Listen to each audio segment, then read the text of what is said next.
Triple H severely underwhelmed by rehired stars. Plus, future plans for the AEW Trios Championship have been revealed. And are WWE titles being replaced? It's all in the wrestling news right now. The worst things that you can hear as an adult. I'm not mad, I'm just disappointed. As a child and as an adult, they hit right in the feels, don't they? They do. I don't know what it is. It's because you want them to be mad at you, but when they're like, I'm not mad at you, you've just done a stupid idiot thing. And I feel like Triple H is thinking something similar with some of the rehires, according to what we're hearing from WrestleVotes today. Yeah, so WrestleVote saying, I'm told a handful of talent brought back in the rehiring wave over the summer have underperformed and severely underwhelmed Triple H and others since returning to the company. I don't want Triple H to look at me and go, I'm not mad, I'm just disappointed. That does feel more like your dad saying that, doesn't it? Really with Triple H, especially with a lot of these people, a lot of the people that have been brought back have been people from sort of the NXT times where Triple H was in charge as well.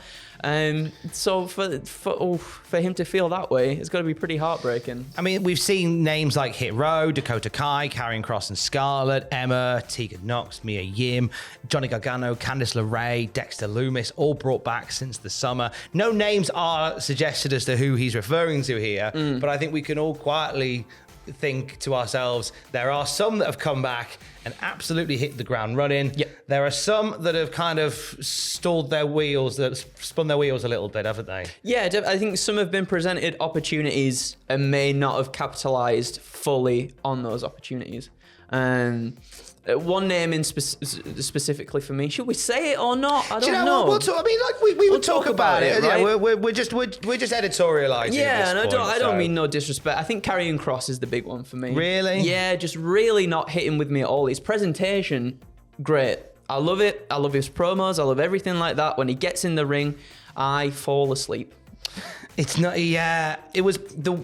He's a very explosive wrestler, but the longer some of the longer matches, just like this kind of goes against that. When he debuted in NXT, and it was like as the fog was still clearing around the ring, he was just lobbing Doomsday Saitos on everyone. I seem to remember a great match he had with Tommaso Ciampa as well. Yeah, which was sort of short and aggressive. Yeah, he had quite a few really good short aggressive matches in NXT, and it felt like he was really getting built up, and he was because he became NXT champion, and then that didn't last that long. But yeah, it's just not something there is not connecting for me at the moment on the main roster. I'm intrigued by Johnny Gargano is one that I'm so excited to see Johnny Gargano back. But I feel like we've had 7,000 years of him doing comedy stuff with The Miz and Dexter Lumis. I don't quite know what I expected him to do. No, but I didn't expect this. Me neither. I'm not sure. I think things will. I think things will change. I think there's going to be more opportunities for people when Roman presumably drops the belts at WrestleMania and the titles perhaps split off. I think then there is more chance for things to sort of develop for a lot more people and go on to do some more things of substance, I reckon. Having said that, Dakota Kai, as part of Damage Control, has been excellent. She has. She's great. In our humble opinion, really enjoyed the work of Bayley, Io Sky, and Dakota Kai in that group. They've really made some great telly and some great matches as well. They've really worked their arses off. I never forget which words we can say. Yeah. On the internet. I think that one's fine. That one's all right. Elongated arse. That one's all right. You can get some cream for that. Tegan Nox, we haven't seen enough of, really. No, we had exactly. Yeah, she only came back the other week, didn't she? So. Mia Yim has been great. I like Mia Yim in the mix with the Bullet, with the de facto Bullet Club. You can't say that. I could say arse. I can't say Bullet Club. Oh no. Yeah. Again, it's.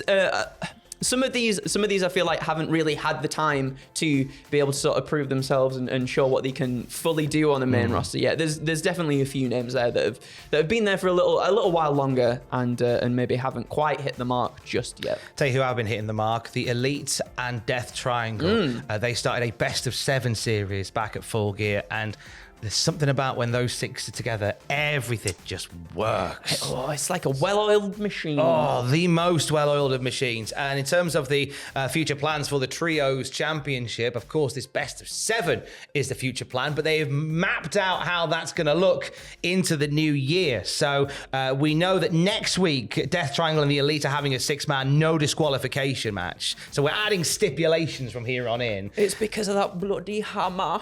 Hammer. I've been using the hammer all I've been the time. using my hammer. And Kenny even said that. It was like, you've been using the hammer every single time. Look, let's just have a no DQ match and bring the hammer in. We'll get it all out at bloody way, lad. Let's have ourselves a Bencham Street fight, like.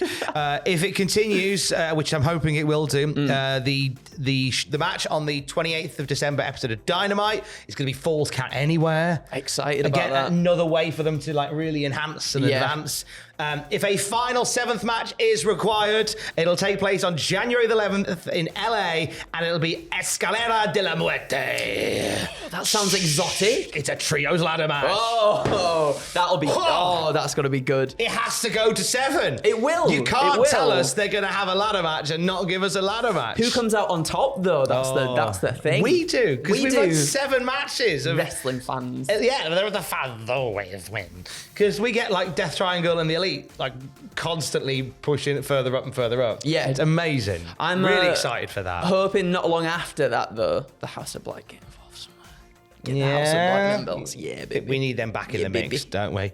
Talking of belts, we've got a women's title defense next week, haven't we? We do. Jimmy Hayter will defend the AEW Women's Championship against Hikaru Shida. So this came after Shida defeated the Bunny on Rampage last week, I believe, to retain the Regina D-Wave Championship, which was then followed by a stare down between Shida and Hayter. Hayter came out on the ramp, slapping a title and everything.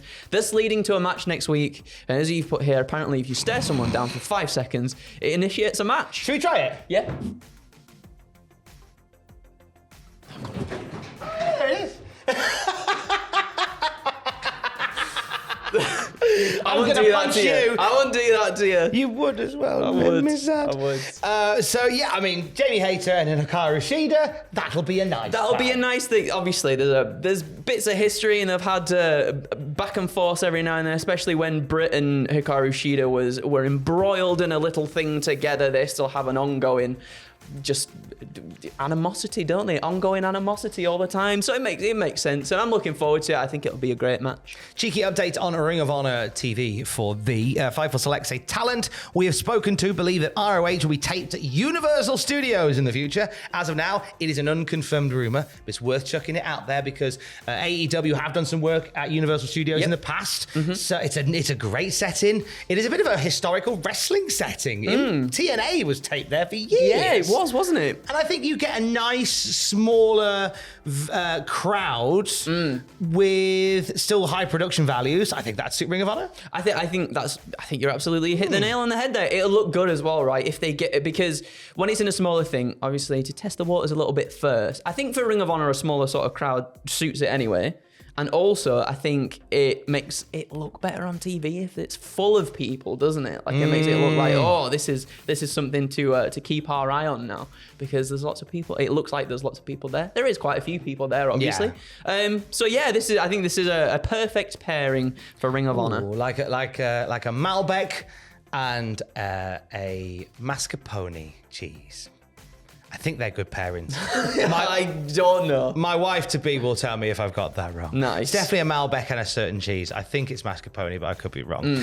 Let's end on some belt news. We look at belt news, don't we? News. Are titles being replaced, Andrew? Well, according, to Belt Fan Dan, word on the street is the Rainbow NXT belts are going to be replaced with the prior non-coloured ones. So it's a great fanfare when NXT became the Art Attack NXT, down south slang. They had the very colourful redos of the belts, and it looks as if those are no longer required, and they're going to go back to the old school ones. Yeah, I guess with the presentation of NXT when it changed once again, it makes sense, doesn't it? It just looks a bit out of place. But I did actually quite like those rainbow coloured belts. Yeah, I think they popped and they look quite nice. I was a bit sceptical when they were like, "Oh, we're going to change them," but then I kind of was like, "Oh." I think with the sort of aesthetic they had for NXT was a remove from a traditional wrestling show. Triple H wants to take it back to a more traditional style. Yes. So therefore we're getting the older belts back. We're going to get Neil Buchanan in the ring doing a big Art Attack, and the big Art Attack will therefore then culminate in the creation of a belt. And then we cut backstage to the head. I had to go at this Art Attack and it was bloody crap. Those are the best times in television. What more could you do? So I'm looking forward to seeing the old belts back. Me too. You know, I feel bad that if you maybe purchase the replica colourful belts, they're no longer going to be required.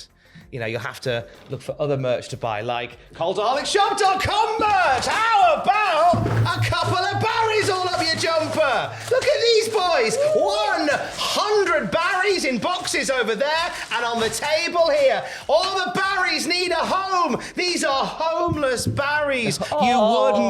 You wouldn't let a Barry go homeless. Of course you would not. And you could own your own Barry at cultaholicshop.com and on Twitch at 1 p.m. GMT, which might be about now. There you go. Look at Andrew giving Barry a home. Could be you. 1 p.m. GMT on Twitch. If you bought a Barry, if you're going to buy a Barry, join us on Twitch and we'll customize it for you. Your own signature autographs and stuff on there. Whatever you want me to write on it, we'll write it on a Barry. You can't have all of them. Why? Because people want to give Barrys a home. You can't. They're beautiful. You can't have all the Barrys. You can't even tell. You just look really intelligent now. So heavy. You just look really intelligent now. Thank you.